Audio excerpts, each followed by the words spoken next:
এখানে রাজনৈতিক বক্তব্য বলা ঠিক নয়, কিন্তু আমি এই যে এসএসসি নিয়ে সুপ্রিম কোর্টের রায়, এই রায়ে আমরা সুপ্রিম কোর্টকে সম্মান করি, সুপ্রিম কোর্টকে মর্যাদা জানাই, আমরা সুপ্রিম কোর্টকে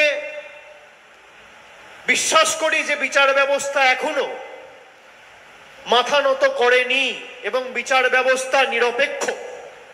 কিন্তু কোনো রায় যদি আমার পছন্দ না হয়, সেই জাজমেন্টকে ক্রিটিসাইজ করার রাইট কিন্তু ভারতবর্ষের সংবিধান প্রত্যেকটা ভারতবর্ষের নাগরিককে দিয়েছে। এই রায়ের মাধ্যমে কোথাও যেন আমার মনে হচ্ছে ভারতীয় জনতা পার্টির যে বৈমাতৃসুলভ আচরণ এবং বাংলার মানুষের প্রতি ধারাবাহিক বৈমাতৃসুলভ আচরণ এবং মানসিকতা, তার প্রতিফলন আমরা দেখতে পেয়েছি। আমি কেন বলছি, আপনি দেখুন, প্রায় 59 লক্ষ জব কার্ড হোল্ডার, 10 জন 15 জন ভুল করেছে, 60 লক্ষ গরিব মানুষের টাকা বন্ধ। অন্যদিকে আপনি দেখুন, বাড়ির ক্ষেত্রে কোথাও কোনো যদি সরকারের কাছে কোনো কমপ্লেন এসছে, তৎক্ষণাৎ সরকার ব্যবস্থা নিয়েছে, তদন্ত করেছে।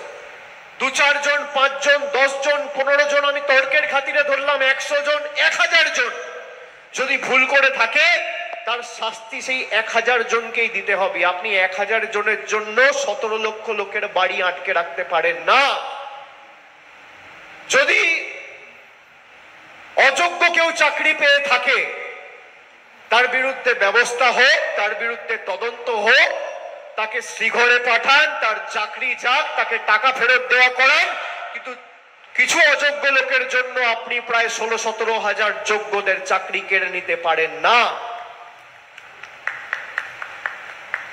আমি এখানে বিজেপির ধারাবাহিকতা দেখছি যে একজন ভুল করেছে, পুরোটা বাতিল করে দাও।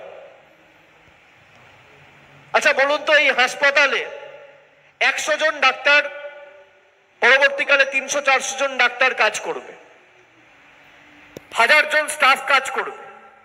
কেউ যদি কোনো ভুল করে থাকে, হাসপাতাল বন্ধ করে দেওয়া উচিত, বন্ধ করে দেওয়া উচিত। একজন পৃথক বা 2 জন পৃথক বা 5 জন পৃথক যদি ভুল করে থাকে, তাদের বিরুদ্ধে ব্যবস্থা হোক, কেউ তো বারণ করছে না। কিন্তু 5 জনের ভুলের শাস্তি আপনি 5000 লোককে দেবেন, 100 জন ভুলের শাস্তি আপনি 17 লক্ষ লোককে দিয়েছেন। 17 লক্ষ তো আমি কম বলছি, আমি খালি আবাস আর আবাস প্লাসের তালিকা বলছি।